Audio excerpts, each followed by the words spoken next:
question I keep asking people these days is, what do we even mean when we say journalist? Do you know what a journalist is? Should there be professional standards? Should there be licensing? Is there a reason Tucker Carlson's not a journalist? I don't think I'm a journalist, but maybe I am. Couldn't an average person function like a journalist? I don't know what it is anymore. Here's what journalism is. This is what journalism is: peeking your head down the street and reporting back what you see.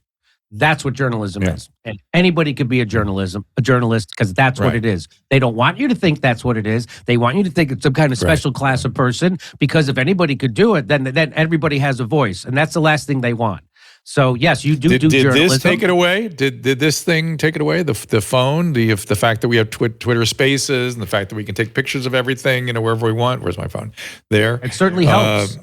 It certainly helps turn everybody into a journalist, doesn't it? And by the way, when you gave my introduction, you could say you can see me everywhere. You can see me everywhere except TikTok. I got kicked off TikTok finally. And that's because TikTok is the most subservient to the security state, meaning the FBI and the CIA. And they do whatever they say because they don't want to lose their market share in the United States. They're not, anyway, so that's just another story. But anyway. Didn't you have We got in trouble on TikTok, and I refused to go on there. I mean, I might look at my friends, but we don't post. Susan is very concerned about I think it's China. Right. She's very concerned about the Chinese Communist Party controlling things. She figures that it's their business, so therefore they're involved with this. But you had an actual run-in with the FBI, didn't you, Jimmy? I don't know. I don't remember me having a run-in. I thought you told me that they showed up. Maybe it was Jimmy Dore that was telling me that. I mean, sorry, James O'Keefe, that somebody actually showed up and investigated you because I guess it was O'Keefe that had that happen to him. Yeah. And he was saying that was where his sort of shift came, where he started not trusting the government and start worrying about the overreach of the intelligence community and whatnot. And certainly I feel like the Twitter files have opened most eyes to the excesses, and yet they keep going on. What are your thoughts about that? Well, I hope you're right about that. It's opened people's eyes, because I don't think it did. I think people so what they're told in the corporate media is to dismiss it as Elon Musk and some right-wing kind of charade or some kind of scam that the right-wingers who are the and the anti-vaxxers, and they don't about so nobody actually really. And I was wishing more people would look into Matt Taibbi, because you saw what the Democrats did so they always pretend that Donald Trump was the enemy of journalists. So of course, every accusation they make about Donald Trump is a confession, and because that's what they're doing. It's called projection. It's a projection. Yeah. A friend of mine, I saw a psychoanalyst on an interview just the other day saying, whenever you hear a narcissist say, "I am," no, you are, what you should hear is, "I am."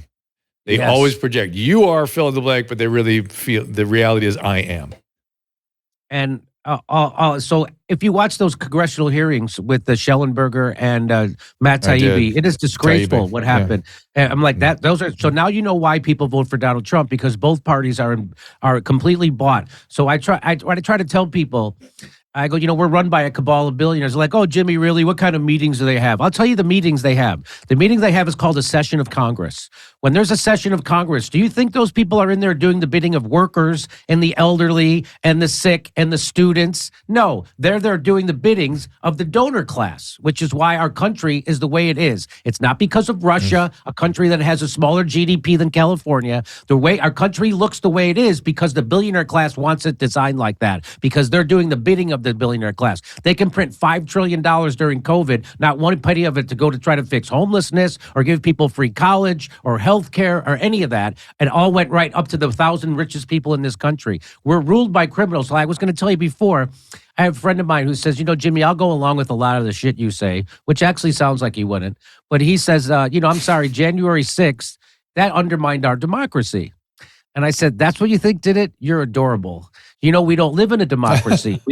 We live in an oligarchy, which was proven by a Princeton study over 10 years ago. Your country and democracy was stolen by corporations at least 50 years ago. And the reason our country looks like this is we've been ruled by corporate criminals since 1980, at least. That's why your country looks like this. And that's why we're ruled by octogenarians and older, because the corporation has made their investment in these people and they don't want to let go of them. So they're going to keep funding them so they can get reelected until they're in the grave, literally, which is what happened with Dianne Feinstein here, and what's certainly happening with Joe Biden.